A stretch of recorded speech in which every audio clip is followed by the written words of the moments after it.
Good morning students.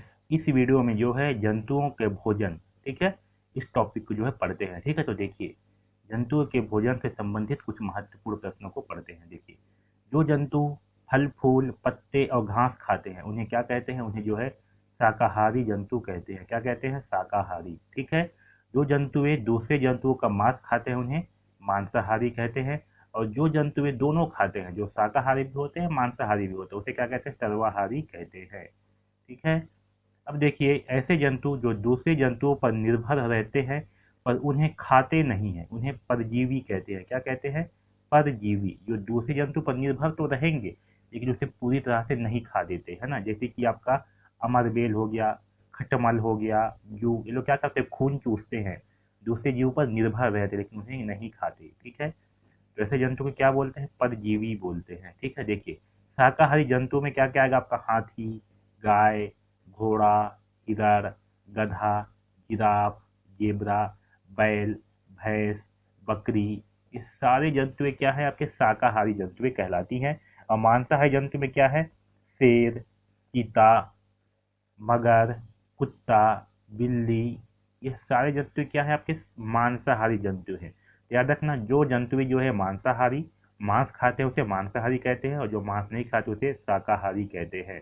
ठीक है। और जो जंतु दूसरे पर निर्भर रहते हैं उन्हें परजीवी कहते हैं। ठीक है। तो परजीवी का नाम याद रखना। हाँ, एक सबसे इम्पोर्टेंट, मांसाहारी एक पौधा भी होता है। क्या होता है? पौधा। उसका नाम है कलश पादप। क्या है? कलश पादप। ठीक है। कलश पादप में जो है ऐसे करके ढक्कन बने रहता है फूल में, ये ऐसे करके बने रहता है। ठीक है। और जैसे ही कोई चिड़िया जो है, कोई मक्खी उक्खी जो है यहाँ पास आके बैठेगा, इस ढक्कन में जो है, ये जो है पहले ओपन रहता है, ये जो है बंद हो जाता है फटाक से। क्या हो जाता है? बंद हो जाता है, उसे खा देता है। ऐसे समझ में। तो कलश पादप जो है एक मांसाहारी पौधा है। ठीक है। चलिए आगे देखते हैं। अब हड्डियाँ।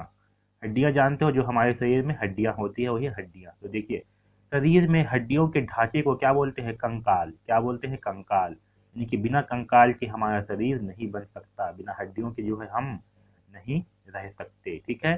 तो शरीर में हड्डियों के ढांचे को क्या कहते हैं? कंकाल कहते हैं। सबसे अधिक मजबूत और सख्त हड्डियां कहाँ होती है? सबसे अधिक मजबूत और सख्त हड्डियां जो है आपके खोपड़ी की हड्डी होती है। कहाँ की हड्डी होती है? खोपड़ी की हड्डी। जो हमारे मूड़ी में हड्डी है ना, मुंडी में, इसको बोलते हैं खोपड़ी। तो हमारे सिर की हड्डी जो है सबसे मजबूत हड्डी होती है। देखिए, हमारे शरीर में कुल हड्डियों की संख्या कितनी होती है? तो हमारे शरीर में कुल हड्डियों की संख्या 206 होती है। कितनी होती है? 206 हड्डियां। ठीक है। इसको याद रखना, बहुत ही इंपॉर्टेंट है। ऐसे जंतुओं के नाम लिखो जिनकी हड्डियां नहीं होती। तो जिनकी हड्डियां नहीं होती वो है केचुआ, केकड़ा, बिच्छू, मकड़ी और मगरमच्छ, सॉरी मच्छर। क्या क्या है? केचुआ, केकड़ा, बिच्छू, मकड़ी और मच्छर, इनकी हड्डियां नहीं होती। इनका नाम को याद रखिए। ठीक है ना। केचुआ का हड्डी नहीं होती, केकड़ा का भी नहीं होता, बिच्छू का भी नहीं होता, मकड़ी का नहीं होता और मच्छर के नहीं होते। आपके काकरोच है, जोंक है, कछुआ और मक्खी, ये भी है, इनकी भी हड्डी नहीं होते। ठीक है। देखिए, जिस मोड़ पर सभी दिशाओं में गति की जा सके उसे उखल संधि कहते हैं। जैसे कि हमारा जो ये जो कलाई की हड्डी होती है, किसे? कलाई की हड्डी, यहाँ पास क्या होती है? कलाई जो है सभी सब घूम जाती है ऐसे, इसे क्या बोलते हैं? इसे जो है हम लोग उखल की संधि बोलेंगे। क्या बोलेंगे? उखल संधि। जैसे कि आपका ये हो गया, यहाँ पास का क्या है? उखल संधि। आपका घुटना हो गया, वो भी क्या होगा? उखल संधि होगा। ठीक है। एक चीज और ध्यान रखिए कि हमारे शरीर में सबसे बड़ा हड्डी कहाँ का होता है? तो सबसे बड़ा हड्डी होता है जांघ की हड्डी। कहाँ की हड्डी? तो हमारे शरीर में सबसे बड़ा हड्डी होती है जांघ की हड्डी। ऐसे याद रखना, सबसे बड़ा हड्डी कहाँ की होती है? तो जांघ की हड्डी जो है सबसे बड़ा होती है। ठीक है। चलिए आगे बढ़ते हैं। इन सारे प्रश्नों को जो है याद करना है, बहुत ही इंपॉर्टेंट प्रश्न है। ठीक है।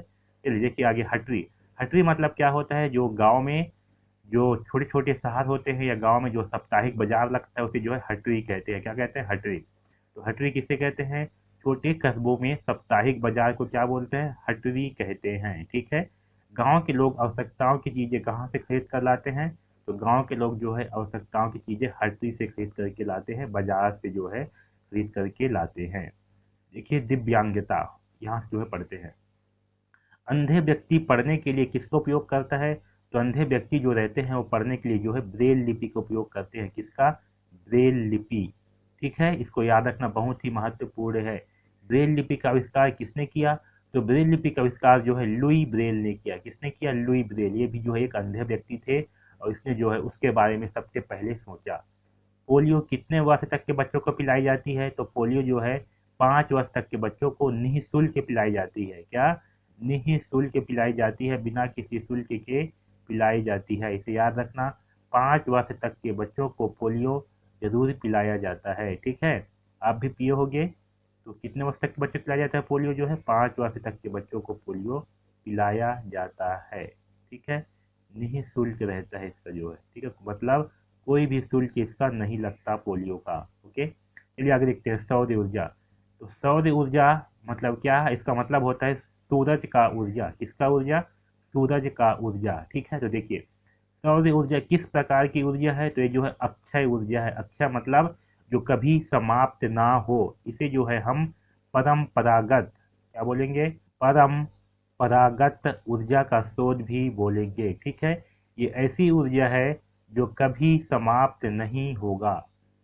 ठीक है, जब तक पृथ्वी में जीवन है, तब तक जो है सौर ऊर्जा रहेगा ही। ठीक है, तो सौर ऊर्जा किस प्रकार की ऊर्जा है? ये जो है अक्षय ऊर्जा है। ये कभी समाप्त ना होने वाली ऊर्जा है। ठीक है, देखिए सोलर कुकर में हम किस ऊर्जा का उपयोग करते हैं? तो सोलर कुकर में हम सौर ऊर्जा का उपयोग करते हैं, यानी कि सूरज से आने वाली प्रकाश की ऊर्जा का उपयोग करते हैं। सोलर कुकर के बर्तन रंगे जाते हैं, तो किससे रंगे जाते हैं? काले रंग से। क्यों? ताकि काला रंग जो है ऊर्जा को ज्यादा से ज्यादा अवशोषित कर सके। कभी ध्यान देना आप, जब आप काला रंग का कपड़ा पहनते हो तो क्या होता है? आपको जो है गर्मी ज्यादा लगेगी, क्योंकि काला रंग जो है क्या है? जल्दी गर्म हो जाता है ना, क्योंकि वो जो है ज्यादा से ज्यादा ऊर्जा को अवशोषित करता है, अपने आप में सोख लेता है। इसलिए जो है काला रंग जो है हमें ज्यादा गर्मी लगता है। ठीक है, जल्दी जो है गर्म हो जाता है। देखिए सौर ऊर्जा को विद्युत ऊर्जा में किसकी सहायता से परिवर्तित करते हैं? तो जो है सोलर पैनल। आप लोगों ने देखा होगा गांव गांव में भी लगा रहता है आजकल सोलर पैनल, और फोटोवोल्टिक सेल। इसको याद रखना, इन दोनों की सहायता से जो है हम सौर ऊर्जा को विद्युत ऊर्जा में परिवर्तित करते हैं। किसके सहायता से? सोलर पैनल और फोटोवोल्टिक सेल की सहायता से। ठीक है, चलिए अब जो है ताला गांव, एक बहुत ही महत्वपूर्ण एक जगह का नाम है ताला गांव। ये बिलासपुर जिला में पड़ता है। इसके बारे में जो है पढ़ते हैं। तो देखिए ताला गांव किस जिले में है? अगर ऐसा पूछा जाएगा तो क्या बताओगे? ताला गांव जो है बिलासपुर में है। कहाँ है? बिलासपुर जिले में है। ताला गांव किस नदी के किनारे बसा हुआ है? तो ताला गांव जो है मनियारी नदी के किनारे बसा हुआ है। किसके किनारे बसा हुआ है? तो मनियारी नदी के किनारे ताला गांव बसा हुआ है। प्रसिद्ध देवरानी जेठानी का मंदिर। ठीक है, ताला गांव में क्या है? प्रसिद्ध देवरानी जेठानी का मंदिर है। कहाँ? ताला गांव में। ठीक है, और ये जो है देवरानी जेठानी के मंदिर में किसकी मूर्ति है? तो यहाँ जो है शिव भगवान की मूर्ति है, शिवलिंग है। ठीक है, वहाँ किसकी मूर्ति है? तो वहाँ जो है शिव की मूर्ति है। ठीक है, अब देखिए प्रसिद्ध देवरानी जेठानी मंदिर का निर्माण कब हुआ था? तो प्रसिद्ध देवरानी जेठानी मंदिर का निर्माण जो है 1500 ईसा पूर्व में हुआ था, जिसे गुप्त वंश के लोगों ने बनवाया था, या गुप्त वंश के राजा ने बनवाया था। ठीक है, तो प्रसिद्ध देवरानी जेठानी मंदिर का निर्माण कब हुआ था? 1500 ईसा पूर्व में हुआ था। याद रखना कब? 1500 ईसा पूर्व। ठीक है, इसे जो है गुप्त वंश के राजा ने बनवाया था। देखिए ताला गांव के मंदिर का निर्माण किससे हुआ है? तो ताला गांव में जो मंदिर है बना हुआ है, ठीक है, वो किससे बना हुआ है? और जो है लाल बलुआ पत्थर से बना हुआ है। किससे बना है? लाल रंग के बलुआ पत्थर से बना हुआ है। देवरानी जेठानी मंदिर में या फिर देवरानी मंदिर में कौन सा मूर्ति है? तो देवरानी मूर्ति मंदिर में जो है शिव मूर्ति है। ये जो है बहुत ही प्रसिद्ध मूर्ति है, क्योंकि ऐसा मूर्ति पूरे भारत में, पूरी दुनिया में नहीं है। ठीक है, उसका नाम क्या है? रुद्र शिव। क्या नाम दिए हैं? रुद्र शिव। ठीक है, तो वहाँ जो ताला गांव में जो देवरानी मंदिर है, वहाँ का जो मूर्ति है ना, वैसे मूर्ति कहीं दुनिया में नहीं है। ठीक है, और किसकी मूर्ति है? शिव की मूर्ति है। उसे जो है रुद्र शिव के नाम से भी जानते हैं। ये देखिए ये जो है आपके ताला गांव का देवरानी मंदिर का शिव भगवान। ठीक है, ये है। देखिए देवरानी मंदिर के शिव मूर्ति में कितने मुख हैं? ये जो मूर्ति है इसमें जो है 10 मुख है। कितने मुख हैं? 10। और प्रत्येक मुख की बनावट जो है वो अलग अलग है। कैसे है? अलग अलग। ठीक है, ध्यान रखना, बहुत ही इंपॉर्टेंट है। इन मुखों में, ये जो मुख है उसमें क्या है? आपका नाग का बना हुआ है, तो एक मोर का है, गिरगिट का है, मछली का है, केकड़ा का है और सरपे का है। तो इन नामों को जो है याद रखना, क्योंकि यहाँ से जो है प्रश्न आपको पूछे जा सकते हैं कि देवरानी मंदिर के शिव मूर्ति में जो मुख बने हैं निम्न में से कौन सा नहीं है या कौन सा है, ऐसा जो है आपको पूछा जा सकता है। तो याद रखना, ये जो मूर्ति बना है इसमें जो है किस किस के मुख हैं, तो इसमें जो है नाग के मुख हैं, एक आपका मोर का मुख है, गिरगिट का है, मछली का है, केकड़ा का है और सर्प का है। ठीक है।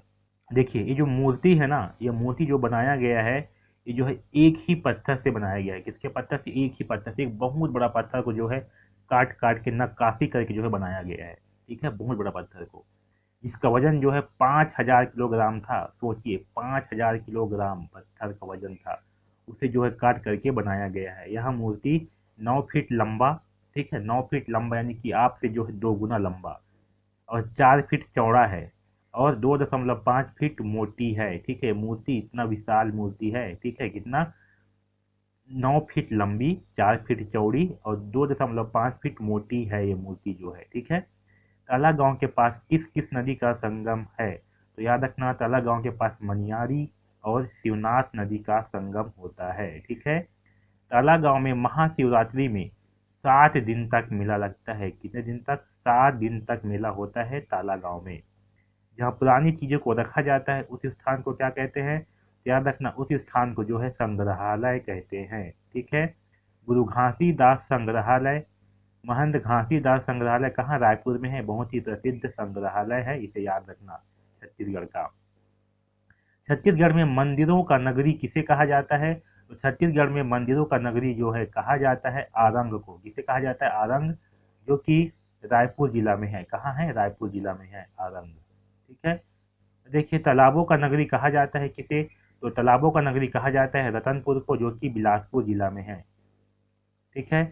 छत्तीसगढ़ का, सॉरी, आरंग जो है आपका, आरंग ये रायपुर जिले में ही है। ठीक है। देखिए छत्तीसगढ़ का खजुराहो किसे कहा जाता है? तो छत्तीसगढ़ का खजुराहो कहा जाता है भोरम देव को। किसे कहा जाता है? भोरम देव को, इसे याद रखना। छत्तीसगढ़ का प्रयाग कहा जाता है किसे? राजिम को। किसे कहा जाता है? राजिम को। इसे भी याद रखना, बहुत ही महत्वपूर्ण है। महंत घासीदास स्मारक संग्रहालय कहाँ है? तो ये जो है आपके रायपुर जिला में है, रायपुर में ही है ये जो है महंत घासीदास स्मरण संग्रहालय। ओके। तो इस वीडियो में बस इतना ही। इस वीडियो में जितने भी हम लोग प्रश्न पढ़े हैं सारे के सारे बहुत ही महत्वपूर्ण हैं और यहीं से ही प्रश्न पूछे जाते हैं।